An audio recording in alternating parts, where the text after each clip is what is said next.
The following is a presentation of the Belly Up Sports Media Network.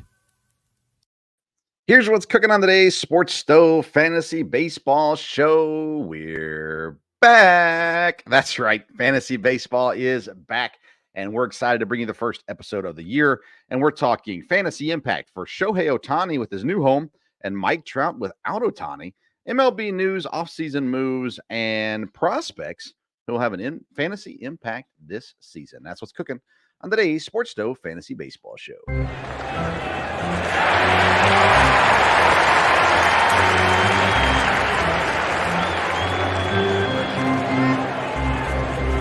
Play ball!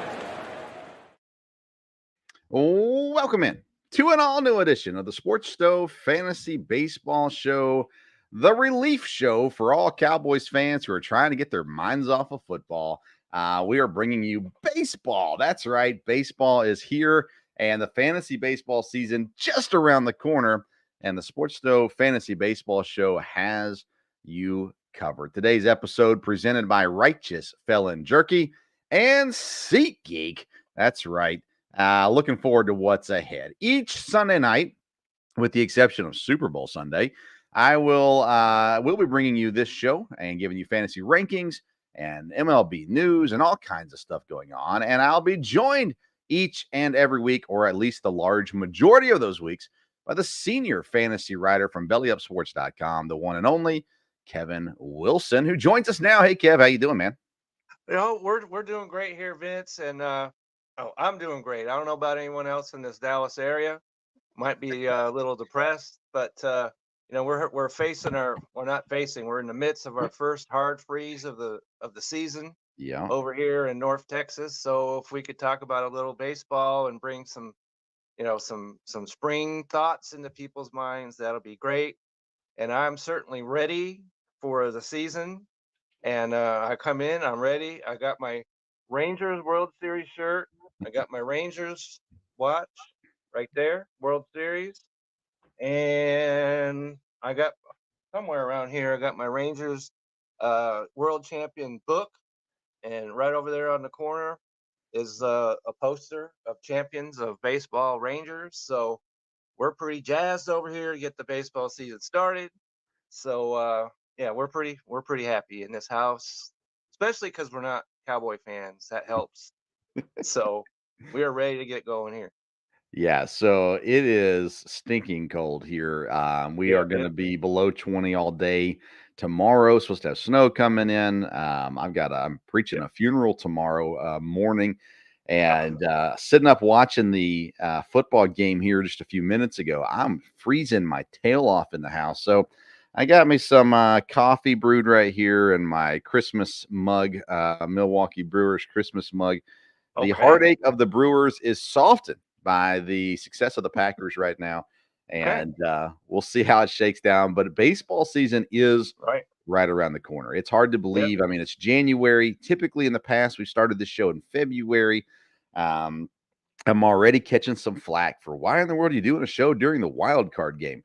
Well, first of all, it's the Lions. We know they're going to lose, so there's no reason to watch it. Second of all, baseball fans like baseball, no matter what else is going on. That's right. And of course, if they're not watching live, they can always tune in later, catch it on the Belly Up Sports YouTube page, the Sports Stove Podcast YouTube page, the Fantasy Belly Up Sports, Belly Up Fantasy Sports, Facebook page, or wherever you get your audio downloads for your podcast, Apple, Spotify. It's all available on the Sports Stove podcast feed. So, I mean, it'll be all right. You don't have to tune in live if you don't need to. That's right. It'll be live. It'll be all right. And because the very first day of the year, I dropped my very first fantasy baseball article. That's right. So I am ready to go. And so we'll talk about some stuff later, I'm sure. But Belly Up Fantasy, website, get over there. I talk about some stuff, and we'll probably cover a little bit of that here. But so I'm ready for some baseball. I am too, man. I'll tell you what, actually, when I started doing the prep for this program a couple weeks ago, I started to just get that fever. Let's see here, Monday, I talked with the EKU baseball coach, Chris Prothrow, on the Sports Stove Local Hour. and I got so amped for baseball. I mean, I was ready to go. Granted, so I'm a huge Packer fan. I'm a massive Packer fan. Right. And I've been as real as I can be about the Packers this year. I did not have high expectations. I thought 8 to 9 wins was definitely possible, a playoff spot, a possibility. And I thought they could beat the Cowboys today, but I was not getting my hopes up. Like, I was trying to temper myself. Well, now I got to kind of refocus on football because of what happened tonight in the football game. But That's I'm right. all in You on and your baseball dad as will have well. something to talk about this Yes. Wednesday, I'm sure. Yes, we will. But tonight's all about baseball, and we will not talk football anymore tonight because we are excited about the fantasy baseball season and the regular baseball season and all that good stuff. So we're going to start off with our first segment of the day, which we like to call our fantasy burner.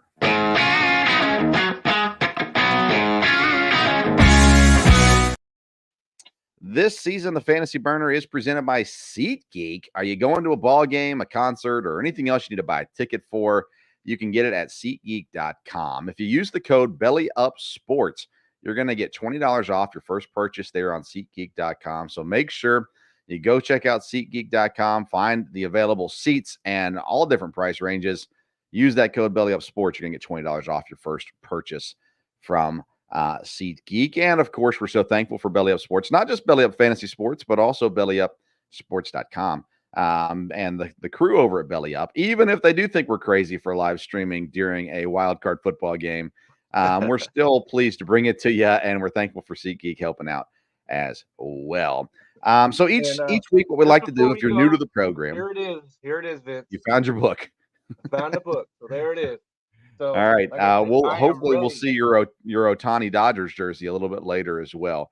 I'm sure that's probably on order. Okay. So the fantasy season throughout the year on this program, our first segment will be the fantasy burner, which is just simply a quick fantasy topic. We'll cover more fantasy at the end of each program. And we sandwich Major League Baseball news in between. So this is our fantasy burner segment. Today, what I wanted to talk about, Kevin, was the fantasy impact for Ohtani and Trout. Obviously, they've been together. They've kind of protected each other in the lineup to some degree as well, even though there's been major injuries with Trout throughout the years. Now Trout's kind of on his own in Los Angeles or Anaheim, and Ohtani goes to the Dodgers, which are stacked at the top of the lineup. They're not as deep as people are pretending they are. No. And Ohtani will not be pitching this year. So that's a major fantasy impact. So let's start with Ohtani because obviously he's the big news of the offseason, signing with the Dodgers to a massive yet weird contract.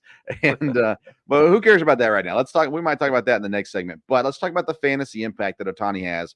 He goes from being the clear-cut number one overall draft pick in fantasy to now being a questionable kind of where does he land situation. And we'll talk about this some with rankings in the weeks to come too.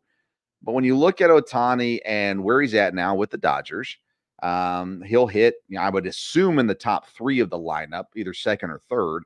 And again, good people around him. So how relevant is Ohtani this year in fantasy baseball? I would say just simply due to the fact he's not pitching, as you mentioned, he's advocated that number one draft spot, but you still got to put him in the top 10 at the very least, maybe top 5, just because he's got that 40 home run potential. Yeah. And he is a left-handed hitter.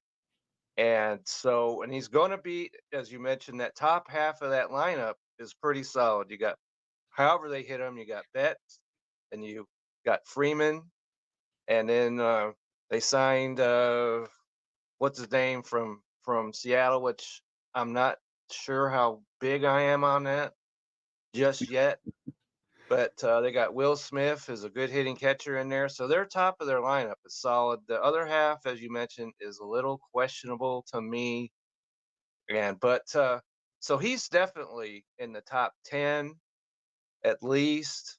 So if I'm in somewhere in the first round, you could probably talk me into taking him. And if you're in Dynasty, you better hang on to him because obviously he'll pitch again and he'll go right back to being the player that he's pitching, hitting, and all that. So I definitely would say you got to take him out of the number one spot because that clearly belongs to Acuna. But after that, I think Soto's number two. After that, you could argue he could slot in anywhere in there. Yeah, right now Fangraphs has the projected lineup to be Betts, Ohtani, Freeman, Smith as your top four.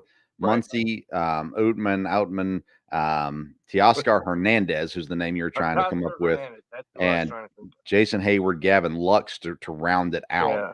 It's a We don't left-handed get heavy talked too much lineup. about Hayward. Yeah, Betts, Smith, and Hernandez, the only right-handers if they go with that lineup. Of course, there's Austin Barnes, the backup catcher, Miguel Rojas, Yeah, we don't. Yeah. Chris Taylor, and Manuel Margot as well, currently on the roster. And that can still change. I mean, there's still potential for them to add pieces to this lineup as they go. I agree with you. I think Ohtani, right now, I'd probably put him top 3 in fantasy drafts. A chance I would put him at 2, but I can safely say I'd have him in the top 3 right now. In just a standard drafts as opposed to dynasty. He shouldn't even be available in dynasty league. No. No. If he is, that means you're starting a brand new dynasty league if he is available, and you want to take him number 1 in that case. That's right. I would As say. long as if he is one player. Yeah. Right. If he is one player, he's the number 1 pick, regardless of what kind of draft we're talking about. Other than redraft for this year. Right. Yeah, and if you have to draft them separately, which this year won't matter, so we won't even bother with that at the moment. But yeah, nonetheless, listen, the Dodgers are going to have a good team. They've added a lot through the pitching as well. Yamamoto, of course, also. Glasnow comes over. Walker Buehler will start to get healthy. Bobby Miller, who pitched decent last year as well. So they're going to have a good team. They could still add Josh Hader possibly in a relief role as well. So they're going to be good no matter what. I just don't think that they're as offensively gifted as people are acting. Like they're like, oh, look at this lineup. And they always just show Betts, Ohtani, Freeman, and Smith, and they don't show anybody else. But yes, it's a good lineup. I'm not saying it's definitely not the worst lineup out there. But it is top heavy. And but how does that affect Ohtani's fantasy? Honestly, it doesn't a whole lot. He's still going to get his hits if he's hitting behind Betts and in front of Freeman. I mean, it's not like they can just walk the guy. So there's going to be plenty of fantasy value there. I agree with you, Kev. I think he's probably a top 3 pick, up there still at the top of the draft. Acuna seems to be the clear-cut favorite to go number 1, which scares me if I'm drafting number 1. Yeah, if I'm a number 1, I'm taking Acuna all day long. How could you argue about any of his stats? I didn't put pen to paper, however you want to look at it, to argue that he's the number 1 pick because there's no arguing that. I did say about who would be number 2, which I say is Juan Soto.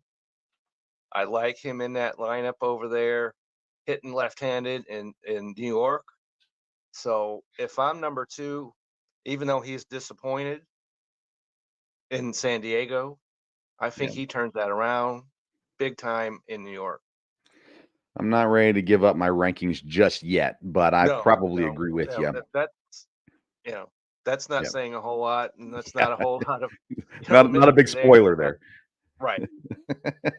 All right, let's talk about Mike Trout, who, man, you talk about the one good thing they had going for him was they had Ohtani and Trout. And I'm looking right now, again, I'm looking at Fangraphs. So the projected lineup is Luis Rengifo.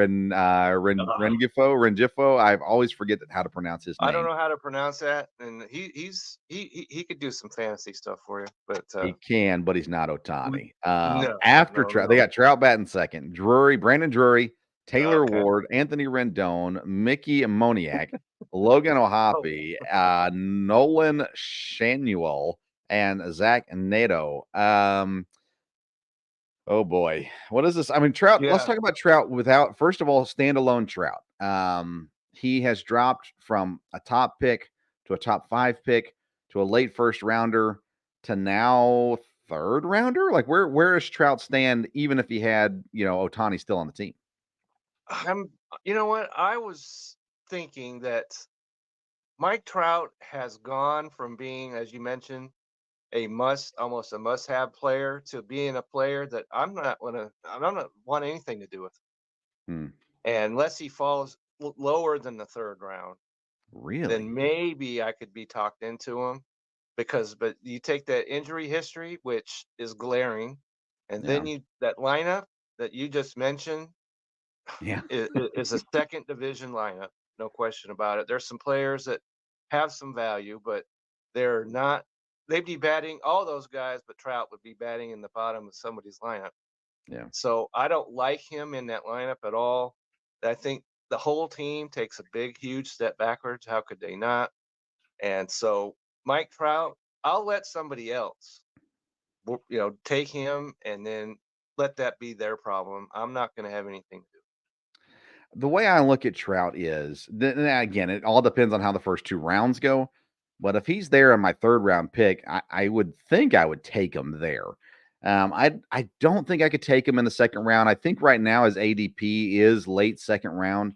But I've heard a lot of people talking about him going into the third round, which I think makes sense. I'm not sure his value is a second round value anymore, but No, I'd be willing to take him in the third round again. And now, if I hadn't selected a pitcher yet going into the third round, then I probably would go pitcher over that, depending on where it sits and everything. But to me, third round grade makes sense for Trout. And if he's there in the fourth, I'm sweeping him up. I mean, that's how that shakes down at the end of the day. right. But If he you has can, no protection. Again, and I hate that I've forgot how to pronounce this guy's name. Rengifo. that's as close as I could come. It's a weird pronunciation. Now I can't remember. Anyways, and listen, we'll apologize. First episode of the season, we're going to mispronounce names. Get over it, Right. and move on. You'll know who we're talking about, and we'll know That's who right. we're talking about, and that's all that matters. But there's very little protection. Maybe Taylor Ward wakes up and has a great season. I mean, I'm off on Rendon. I refuse to draft Rendon in any draft. No, he's a bigger injury risk Yeah, than Trout is, yeah, and that's good saying point. something.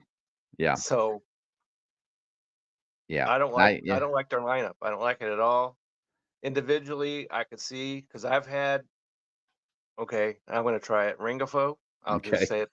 Okay, I don't know. I've had him on my fantasy team, and he's actually done some things. yeah, And agree. Drury, I've had him on my fan because he plays every position there is, Right, so he's got fantasy value. But that's later in the draft, right. certainly. And nobody you're taking anywhere up, any close to the top of any draft or even the middle to me. So I don't like it. In fourth round, I could be talked into that maybe. But if you third round and you're ahead of me, you go ahead and take them. If you're behind me, I'll let you take Yeah. 'em. I'll just put it that way. Fair enough. Fair enough. Who had the greater impact this offseason? Meaning, with the move, does Ohtani have a greater positive impact for his fantasy value? Or with Ohtani moving, does Trout have the worse impact as a negative impact versus positive? But who was impacted more by the Ohtani move? Ohtani for the positive or Trout for the negative? I think Trout for the negative, just as we mentioned, the lineup protection is not there, no matter who was batting second, third, whatever. And so his stats are going to suffer. How he's not going to have the guys on base. He's not going to have you know any of that protection, scoring runs, all of that. So I think it's a huge negative for Mike Trout, unfortunately, because talent wise, he's still one of the top players in baseball, but it's not looking good to me in Anaheim all the way around. Yeah, I agree. I don't think there's enough of a bump for Ohtani to make him the larger, being impacted larger, just because I think he's kind of steady. I think he is what he is, and going to LA is not going to hurt him for sure. I don't think it helps him greatly either. Whereas Trout, I mean, it just hurts him. You talk about how invisible Trout has been over his career being with the Angels, and now all the publicity they've had the last 2 years has been Shohei Ohtani, and I think people are going to forget about Mike Trout again, which means there might be leagues you get Trout in the fifth round just because people are kind of like, oh, no, I'm off on him. And I think that would be a steal if you get him that late in the draft. Right, and if he winds up hurt, that then the sting won't be as bad. if Right. you have to put him on That's your true. your IL. Yeah. In the 5th round, you could deal with that. Yeah. It'll still kind of sting a little bit, but not nearly as much if you take him in the 2nd round Yeah. or even the 3rd, and he winds up on the IL for 30 days or whatever it is. Yeah. You're going to have a huge hole in your lineup. Yeah, I agree. I mean, again, I still think late 3rd round is where I would take him at, if he's there, and I, haven't already drafted 2 outfielders, then I might look at him late 3rd round. But I don't know. We'll see how that one shakes down. That's the Fantasy Burner presented by SeatGeek. Again, go to SeatGeek.com. Use the code BellyUpSports at checkout. You're going to get $20 off your first purchase. Let's transition now to our call to the pin.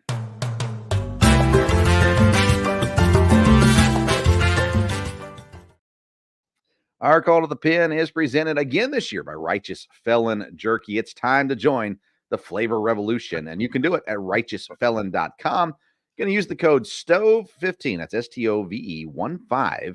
You're going to get 15%. That's right. You heard me correctly. 15% off your purchase at righteousfelon.com. I've got some of my favorite flavors up here behind me. I have tried all but one flavor so far at Righteous Felon. Still need to get that one tasted, but I love Righteous Felon. I don't just say that because they support the program. I purchased Righteous Felon. The tenderness is incredible of the jerky. The flavor is very, very good. So righteousfelon.com, use the code STOVE15. That's 15% off your purchase. All right, we're going to use this segment for Major League Baseball. That just listening to that call to the pen music, Yeah, that's enough reason to join our show. Just that right there. We want to thank our band members in the background here for right. striking up that music for sure. We're going to use this segment throughout the year as Major League Baseball news and opinions, and we'll talk through it throughout the year. Sometimes we'll have guests on as well during this segment. But let's start back. We've already kind of mentioned it at the beginning of the show, but the Rangers in 5 over the D-backs to win the World Series last year. And what a story for Texas. They had a great year, regular season. They started to falter towards the end of the regular season a little bit, and then they showed back up in the World Series and the playoffs. I'll tell you what, here was what shocked me.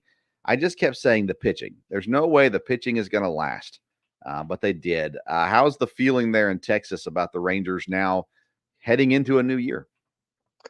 Well, right now they're just trying to seem like they're basking in the glow, so to speak, and because Jordan Montgomery is still out there, and they're saying that they don't, at this point, have the money that they need to bring him back. And then the news came out that Scherzer won't be available till at midseason at the earliest. So they're right back to pretty much the way things were at midseason when they didn't have enough pitching. They don't have it right now. There are question marks on their pitching staff because of injuries and the guys that are out there, and the bullpen. They lost Will Smith, the other Will Smith, to Kansas City. So they have not made any real moves as of yet, but you got to think that some are going to come. And if Jordan Montgomery hangs out there a little bit longer, maybe they'll bring him back. I think that he's a pitcher that you want. He's pitched the last 3 years for the New York Yankees, then St. Louis, and then the Rangers, and he's been solid everywhere he's been. So he is a starter, and he's a lefty on top of it all. So he's a guy that you want in your lineup. It's just, can they budget in for him to come on board? So Chris Young, the general manager, or whatever his president of operations, whatever it is that he is, has shown that he can and will bring on pitching. He will certainly do that, I think, before next month gets here. And pitching has been the talk of the offseason in many ways, at least in free agency and where that goes. And we'll talk about that more in a moment. But, I mean, there are less and less pitchers every day. So if you want your guy, you kind of got to go get him. There's some trade possibilities. Dylan Cease is still available via trade. I'm not sure what you had to give up to get him. But there's some options out there, but not a ton of good options left. Montgomery is definitely towards the top of the list. Let's see. The Dodgers Listen, they made moves. Now let's start with this because if we got people who are new to the program. Kevin lives in Texas and he has supported the Rangers in his time in Texas. But ultimately, Kevin, you're a Dodgers fan. Right. And I just don't want to confuse people because you're wearing all the Rangers stuff and Right. everything like that. You know, But you got the Dodgers flag behind you. So, that's right. And so, all these moves that they made has made the Dodgers like the number one hate. They're the Frankenstein monster of baseball yeah. right now. And I don't know how many people I've heard say, well, there needs to be a salary cap in baseball, which I say phooey Yeah. to that. Yeah. And I can prove that in just 10 seconds. Out of the last 10 years, you know how many champions there's been in baseball? A bunch. 9. 9? Yeah. The only team that has won 2 championships in that period is the Houston Astros. No other sport can make a claim like that. Certainly Mm, not basketball, not football, not hockey. So all this cap stuff, you can make an argument there needs to be a salary cap floor. So sure. teams like the Pittsburgh Pirates just don't take money and then put it in their own pockets. But as far as being a cap is concerned, there's no need for that.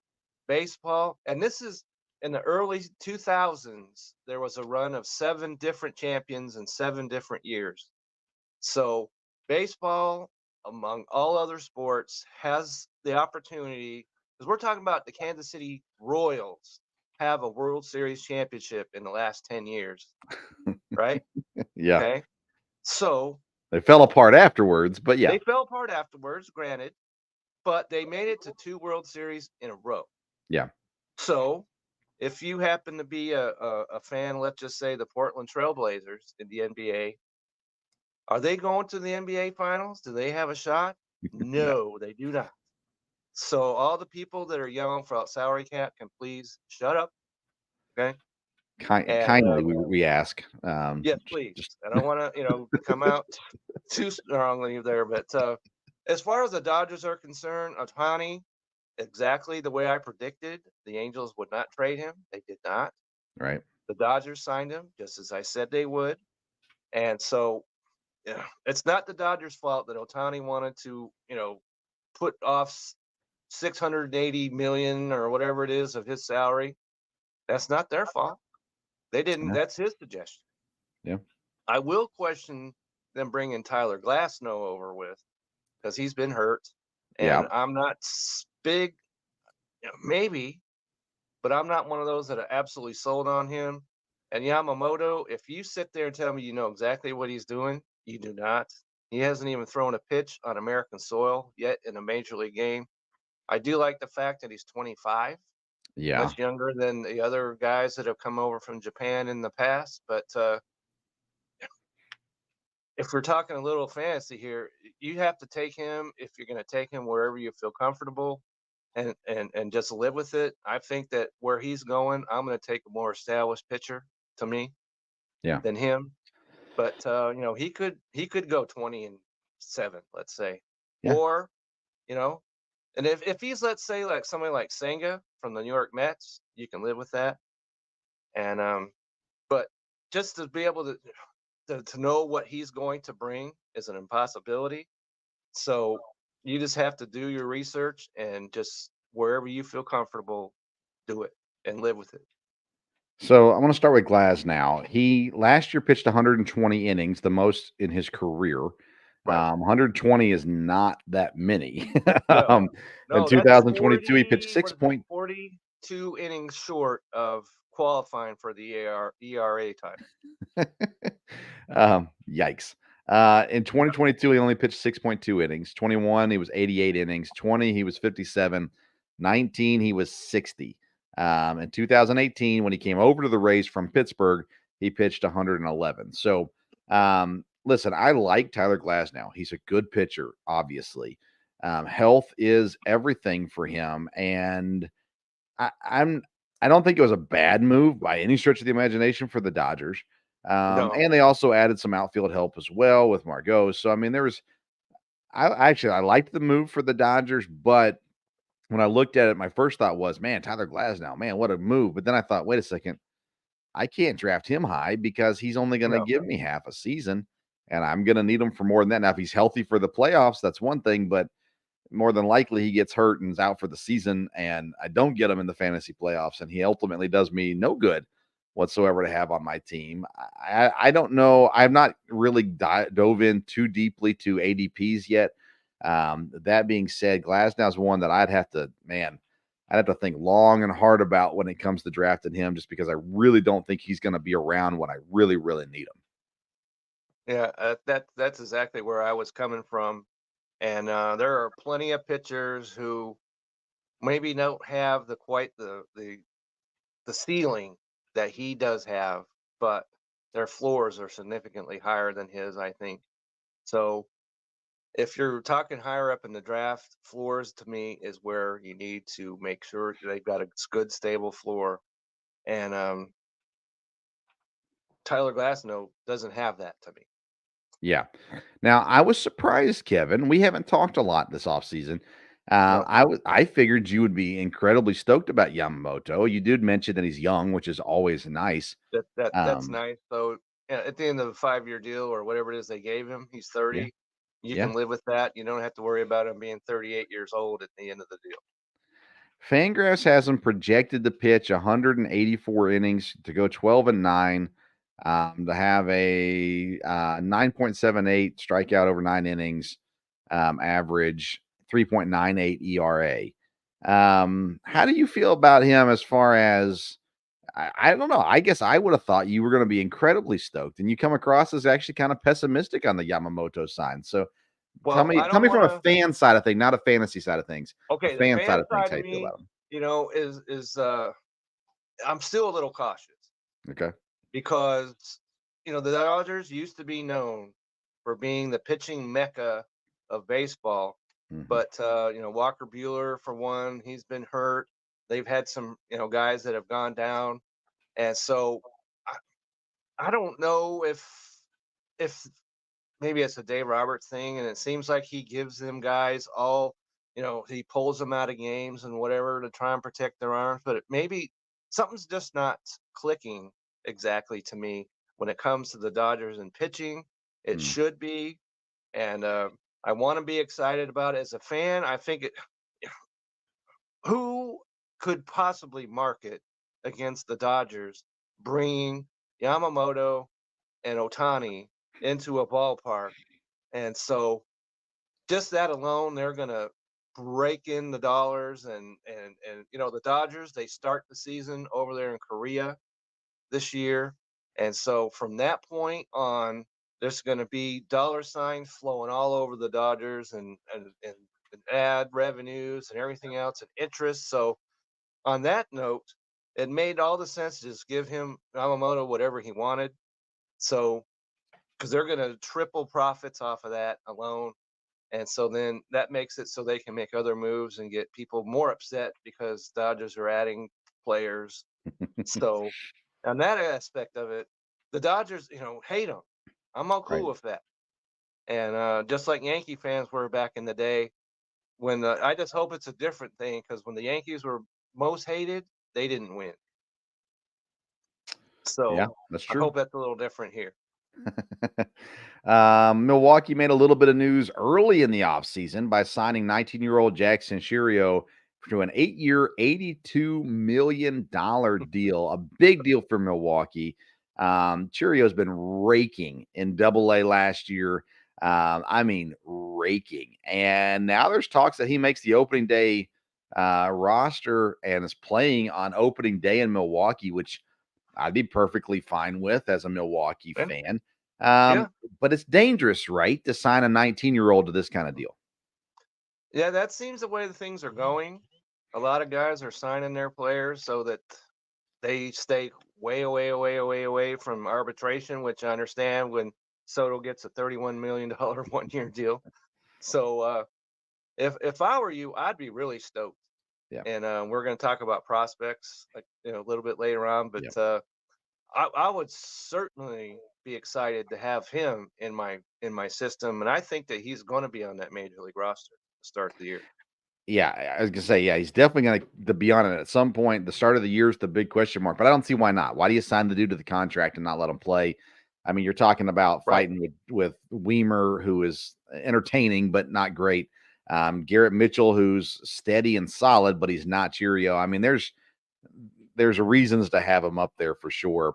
But one of the cautionary tales of young players is Wander Franco, who is in a whole bunch of legal mess out of the Yeah. country, Yeah. and no signs of him returning to baseball anytime soon, and a really good chance never again, at least at the major league level. And I mean, he's young, but she was younger, as they say. So Wander Franco Oh, is in a yeah. lot of trouble. How does that Yeah. impact Tampa? It has to impact you because as you know, he is a solid player for them. He's a solid bat. He's young, as you say, and so Tampa, at least I do, give Tampa a wide berth because they obviously know what they're doing. We had a one of our guys write an article about them and question the way they do things, which was a surprise to me because the Tampa way is the way to, if you're a team that gets 500 fans a game, you need to do things, other than the way the Dodgers and many other teams do. And so, but at some point, how how how is your talent pipeline going to replace somebody like him? Sure. And so, and Tyler Glasnow, even though he's been hurt or whatever, you knew that when he was on your roster, he could pitch. So Tampa might be in some trouble this year. Yeah, I'm out on Tampa. Spoiler alert for later in the year. I am, Okay. and last year I just said until they prove me, until they prove that they're not going to be that team, I'm going to have to keep picking them. And I feel comfortable now saying, listen, I mean, they're still going to be better than probably some people will give them credit for, but I don't think they're going to be that contender that they've been. And that being said, Tampa and the White Sox are the two teams that have been the most rumored to be moving to Nashville at some point down the road. We'll see if that shakes out. I know actually the White Sox most recently have been ownership has been in Nashville meeting with people. That was before the meetings in Nashville. So we'll see how that one shakes out as well. Let's get to the offseason moves, Kevin. Okay. And I'm going to read off the pitchers that have been Okay. signed, and I probably missed some because I did do this several days ago. Okay. But Chris Sale to Atlanta, Lucas Giolito to Boston, Shelby Miller, Jack Flaherty, Kenta Maeda to Detroit, Seth Lugo, Michael Wacha to Kansas City, Yamamoto and Glasnow to Dodgers, Ryan Jensen to Miami, Severino to the Mets. Let's see here. Sonny Gray, Kyle Gibson, and Lance Lynn. They're going old in St. Louis this year. And then Robbie Ray, who will not start the season as he's injured. He goes to San Francisco. And then someone else just signed in San Francisco. Do you remember who that was? Oh, no. Is it Oh, let me Hicks? see. Because I wrote all this down. San Francisco. No, I don't. Because I pretty much, when it comes to the Giants, are kind of like, second division. I know they're your dad's favorite, but No, they just whatever landed the a Giants are guy. doing, I don't pay a whole lot of attention. Hang on, I got to look it up now. Jordan Hicks. That's who it is. Jordan Okay. Hicks from Yeah. Toronto. Yeah. Okay. So a lot of pitchers off the board to start off the off season. Here, like I said, there's not a ton that are left. Basically, you're looking at Snell, Montgomery.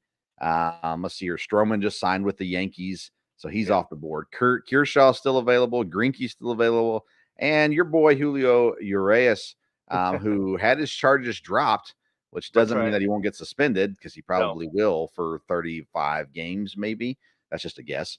But he's out there as well. Has there been a pitching move or moves that have intrigued you this offseason? Well, St. Louis Yeah. struck right from the gate. And while I like Sonny Gray, Mm-hmm. I like him a lot, but Lance Lynn and Kyle Gibson, I put up a big, huge red flag on those because Lance Lynn gave up the most home runs in all of baseball last year. He was second in runs allowed and fifth in hits allowed. Then you come over here to Kyle Gibson. 5th most runs allowed and the 4th most hits in all of baseball. So that is not a step forward to me at all. So, and the Cardinals have been known to, be a well-run, as Yeah. organization, but I don't know what in the world they're doing with either one of those two pitchers. I would not be big on either one of those. As I mentioned, Sonny Gray, 2.79 ERA, 32 starts. He gives you pretty much everything that you could possibly want in a pitcher, so I like that. But these other two guys, I would have left them in the pool. So I'll counter that. I actually like it to a degree at the very least. First of all, Sonny Gray I love. Sonny Gray grew up right down the road from me, so I've always been a Sonny Gray fan. I was really hoping Milwaukee would go out and get him. They did not. But so you got Gray, Mikolas, Kyle Gibson, Lance Lynn, and Steven Matz as your pitching rotation. So there's a strategy here. Matz is 32. Gray's 34, Mikolas 35, Gibson and Lynn are both 36. They decided they're going to try to give experience a run this year and see if that can turn things around for them. I really like the Gray signing, like you said. I agree with you on that. And I think Gibson and Lynn, with their experience, I think there's potential here for they can kind of the division's not strong. People are going to tell you Cincinnati's the team to watch. No, we'll get to that on another episode. We'll be talking about them. You can be sure about that. Yeah, we'll get to them on another episode. I told them last year at the All-Star break. I tried to warn Reds fans, don't get your hopes up. You're gonna be disappointed. No one listened to me. No, we're going to the World Series. No, they weren't. Anyways, I actually like these moves by St. Louis. Could they have been better signings? Definitely. But I like the idea of saying, hey, let's give guys who have experience for this team. Let's see if they can come in and give us some stability. Being your third and fourth or fourth and fifth pitcher in the rotation, having those guys there, to me, is not the end of the world. So I actually kind of like it. Yes, they definitely could have done better, but I also think they could have done worse. So I don't mind these signings for St. Louis. But I am intrigued to see how it shakes out, especially being a Brewers fan in the division. I'm intrigued to see, kind of what goes on with that. For me, I probably would have said the same thing outside of the Dodgers, and we already talked about the Dodgers. But Glasnow and Yamamoto are both intriguing. Glasnow with his injury issues, and Yamamoto coming over to the States from Japan. I am not a Yamamoto guy. I am not on board with this. I don't think he's going to have the success that people think he's going to have. They expect him to kind of be, some people expect him to kind of be an Ohtani type pitcher. It's just not what he is. He's I've seen him as, a fifth round, maybe even sixth round fantasy draft pick. He's just not going to be that electric guy and have the same stuff that Ohtani has. And I agree with that 100%, but I can guarantee you someone is going to take him, and they're going to take him too high, in my opinion. And so, like I said, I they're agree. going to have to live with that if they do that. And if he was there in the fifth round, I think that would be something, because he's got the potential now to be one of those guys. But I don't think there's any chance he'll be there in that space. Somebody's going to take him second or third round. Oof. And that's a little hoo-ha. Like I said, second and third round, you're talking to guys like Zach Gallen and guys like that. I'm going to take them every single time over somebody like Yamamoto, because they've got high floors and high ceilings. You know what they're going to give to you. So I would do that in a heartbeat. And let me just say, because you mentioned Miles Mikolas, you know who gave up the most hits in all of baseball last year? That would be Mr. Miles Mikolas. Yeah, so he was bad. So, experience, I'm all down with the experience unless the experience is bad. It's a bad experience. Yeah. Fair enough. It's going to be, if I'm the Brewers hitters, I'd be sitting there and I'd be excited, way anticipating hitting off these guys during the regular season. Yeah, Jackson Cheerios lining up already to hit against St. Louis. All right, so here's another pitcher that I was out on until he got moved to Atlanta. Chris Sale. I was out on Chris Sale, and there's just something about Atlanta that makes me go, you know what? I think I'm back in. Not like high draft pick in, but I'm really intrigued about Sale in Atlanta this year. How do you feel that bodes for both the team and for Chris? Well, I think that if you're in a lifeboat, the water is coming up a little bit, so the boat is rising. So I certainly like him a lot better in that Atlanta team than on Boston, because Atlanta knows how to handle their pitchers. I would still be just a little on the cautious side because he pitches for a little bit and then goes right back on the IL. So I'm a little cautious with that, but I'm certainly less cautious than I was when a month ago, before they Right. did that trade. And so Atlanta gives him some appeal, and you definitely want to sit there and check what his ADP is and see if that's something you want to try. Yeah, I mean, he sits in a rotation with Strider, who we'll get to next week when we do our pitching rankings. Max Fried, Charlie Morton, and Bryce Elder. He's kind of protected in that Yeah. rotation, and he has not been protected in Boston at No, he's all. been expected to go out there as the number one guy Yeah. on Boston, and that has not worked. Let's transition now to hitters. Okay.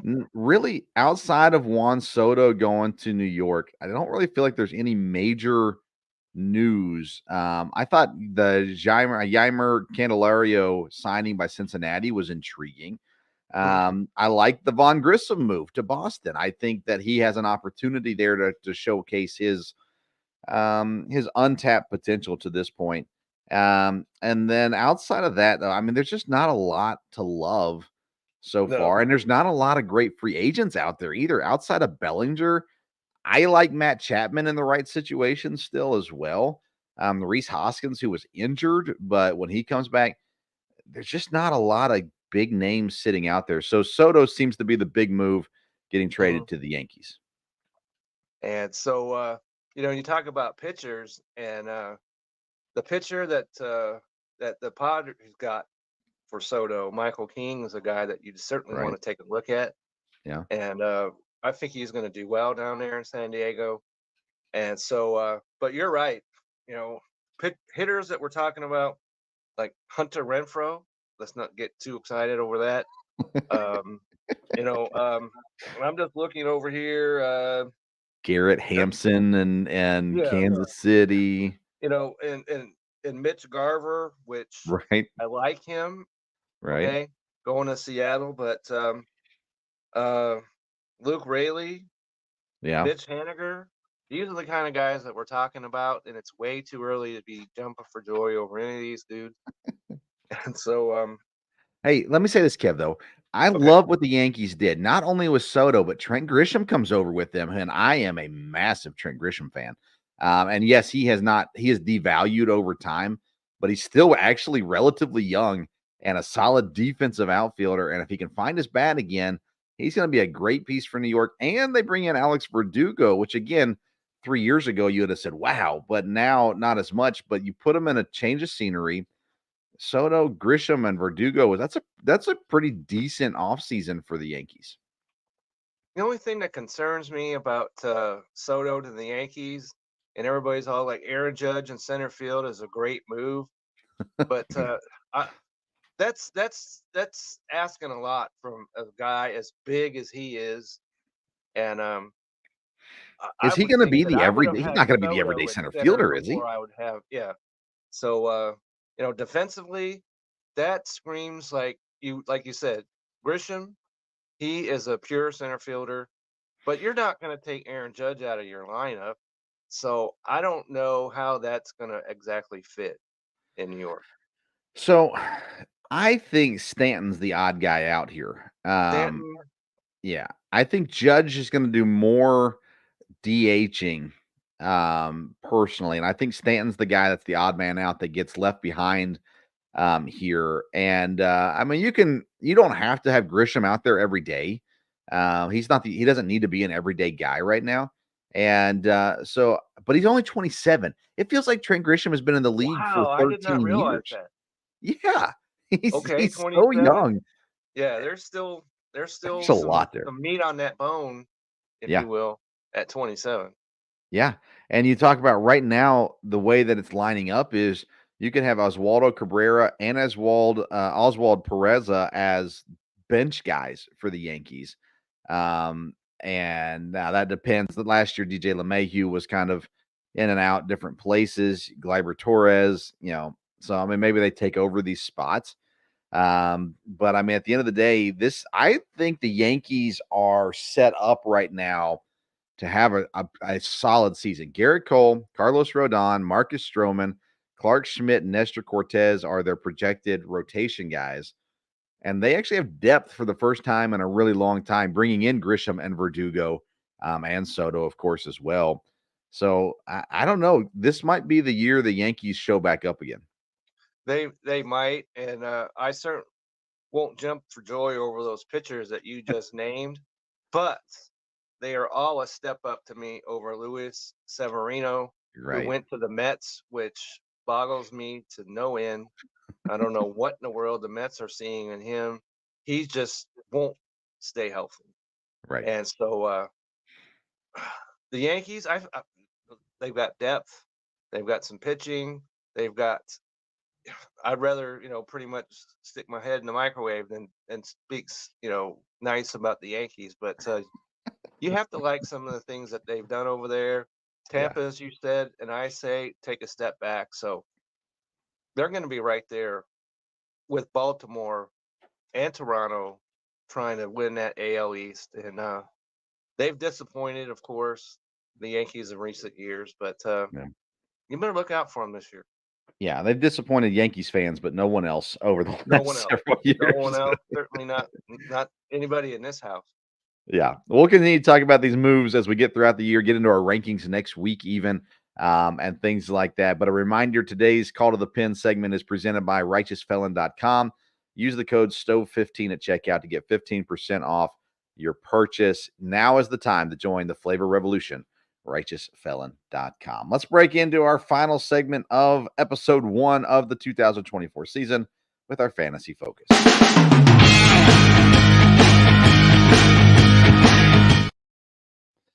All right, for our fantasy focus today, it's presented, by the way, by BellyUpFantasySports.com, your one-stop shop for all things fantasy. And it's a place you can always find Kevin Wilson's articles, BellyUpFantasySports.com. We want to use this segment today to talk about prospects that will have some fantasy value in the 2024 season. I'm going to read you the top 10 prospects to watch according to Fantasy Pros this year. They've got at 1 Jackson Churio from Milwaukee, at 2 Ellie De La Cruz from Cincinnati, who of course came up last year. 3 is Jordan Walker from St. Louis. 4 is Jordan Lawler from Arizona. James Wood from Washington comes in at 5. Drew Jones at Arizona is next. Grayson Rodriguez from Baltimore, a pitcher, the only pitcher on this list. Jackson Holiday from Baltimore is 8. Marcelo Mayer from Boston is 9. And Andrew Painter from Philadelphia comes in at 10. These are all guys that we could see. Ellie De La Cruz, Jordan Walker, of course, we've already seen. But then you got these guys like Drew Jones, whose dad played, Jackson Holiday, whose dad played. I think somebody else, Lawler's dad, I think played also. James Wood's dad may have played. Anyways, though, you got these prospects and others as well.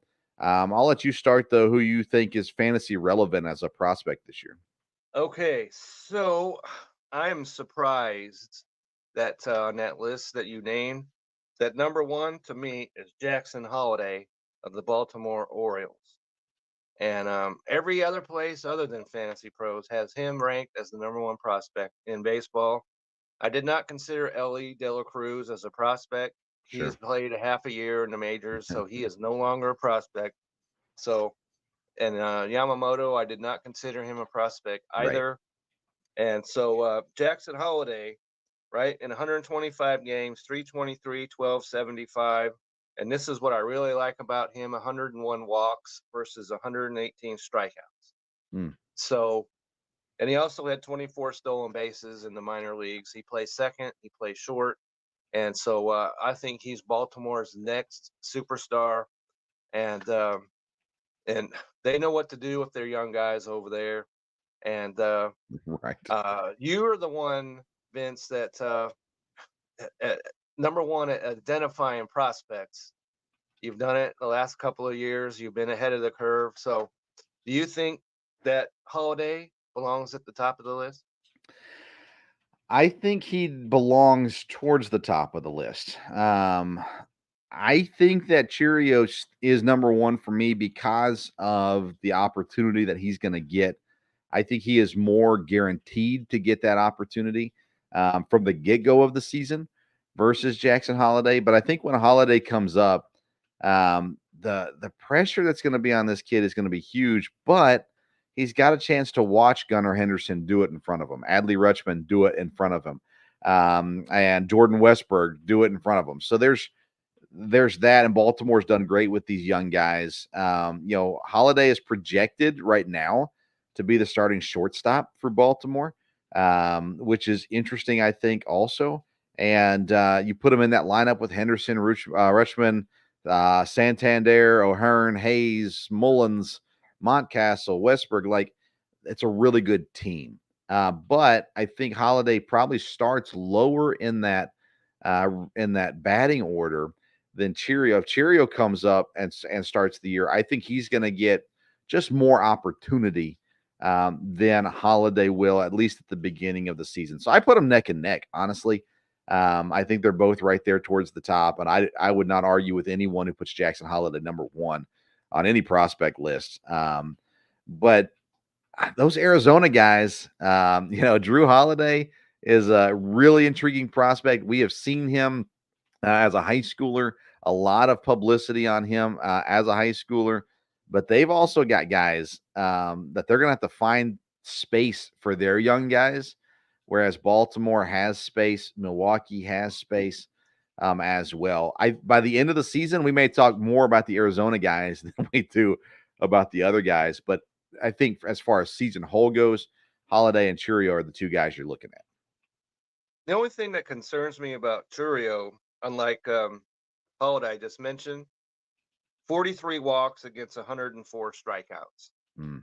And so I like to see a little bit more balance than that. But he's only 19 years old. Yeah. So you got to give him a little leeway on that. And but as far as being, seems to me as being the complete hitter, Holiday is the more complete guy there. And so that's why I have him at number one. I have Churio at two. Paul Skeens from Pittsburgh. If we're just talking, uh, prospects, he was the number one overall pick a year ago. So he's got no fantasy relevance this year at all. But if we're talking about pros, you got to like him. So then I go Dylan Cruz, Wyatt Langford, Evan Carter. Okay. And I was absolutely wrong about him a year ago because I thought that he was going to come up when they had injuries. As soon as the Texas Rangers were whole, they were going to turn right around and send him back to the minors. That's not what happened, of course. And he just hit and hit and hit and hit and hit. And so he's an exciting player. And even though they're the World Series champions, they got a place for him to play. So I like him a lot. And Andrew Painter, Kyle Harrison. Here's my Giants. I'll throw you. Yeah. Okay. Junior Caminero, Tampa.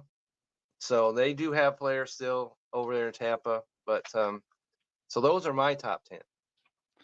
Now, Vaughn Grissom's not a prospect, but he's still one of those really young guys who had all this expectation last year. Like they said, he's going to win the starting job. He lost out to Orlando Arcia and could never claim it at any point in the year.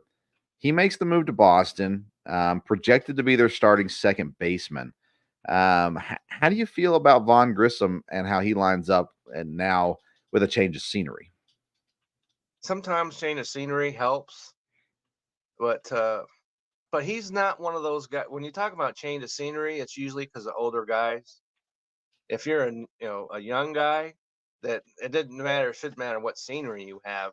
If you get the opportunity, you have to take advantage of it. So I think there's opportunity for him, but he's going to have to show me something before I'm going to dive head first into the Von Grissom pool. Because as you mentioned, he had every opportunity to win that starting job and did not do so. And that was a superior offensive lineup he would have been a part of in Atlanta and didn't do it. So that's a caution to me. Yeah. San Diego's got some guys that are going to have some opportunity as well.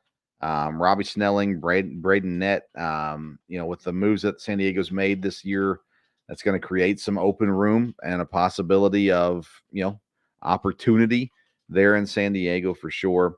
But yeah, I think prospect wise, I think the two guys at the top being Cheerio and Holiday. Is that right? Holiday? Yeah.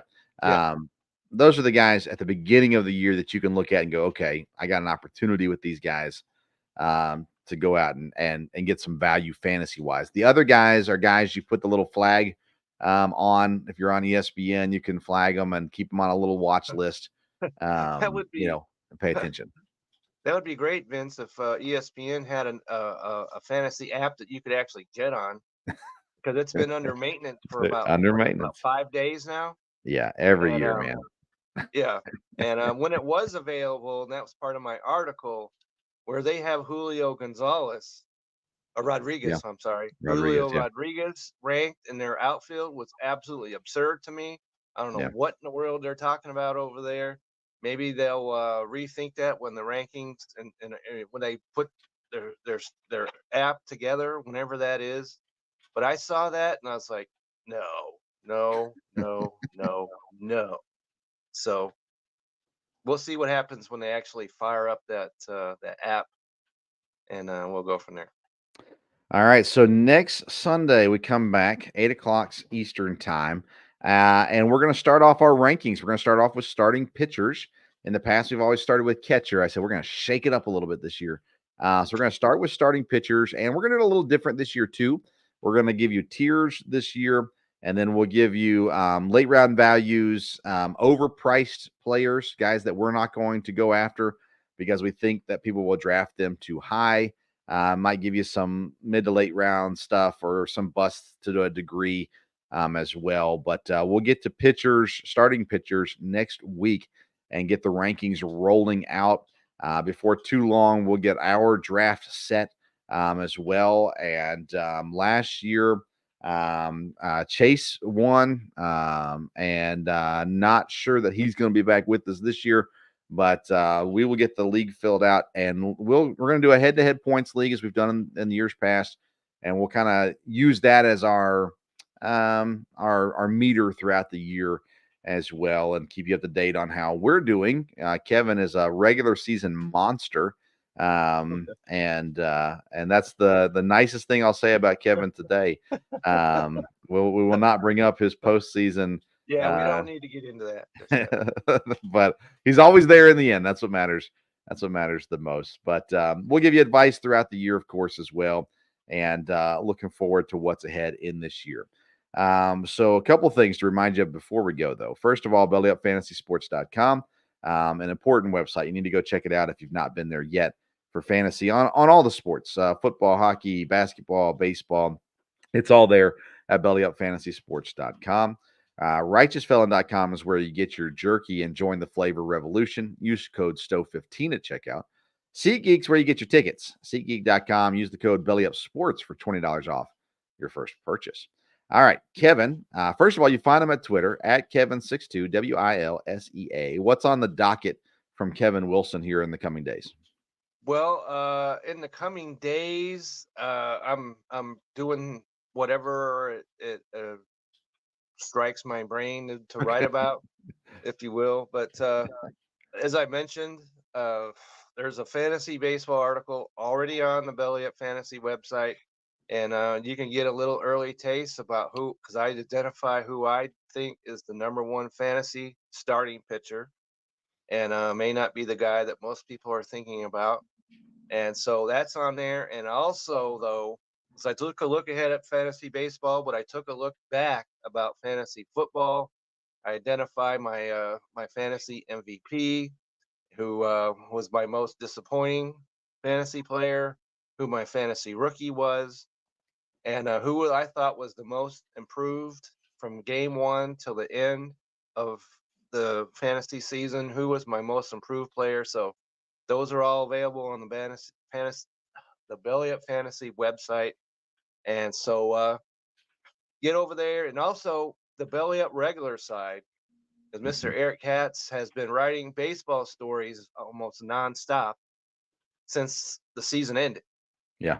And so you'll definitely want to get over there and check him out, because he has been long with the pen, and he loves baseball. So you definitely want to get over there and check him out. Yeah, and we'll have Eric on the show sometime in the coming weeks to talk with us about baseball. He has been incredibly busy writing about baseball and good stuff too. Great, great content there from Eric at bellyupsports.com.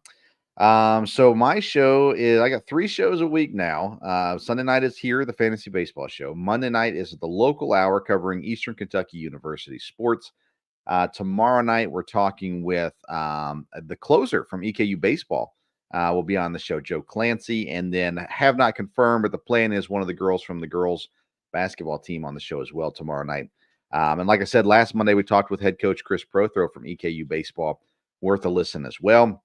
Last year, their catcher got drafted by the now I just forgot who it was. The Braves, maybe. I forget who he got drafted by. I have to look that back up again. And then the year before that, they had a pitcher drafted by the Yankees. So things going on at EKU.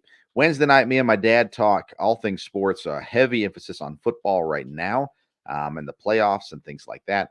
And of course, we'll get it heavy into baseball throughout baseball season as well.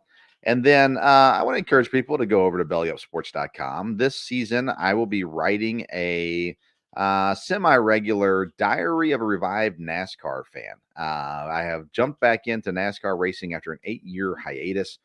And so I'm writing about it, how I got back into the sport. And the next, I've only dropped 1 article so far on it.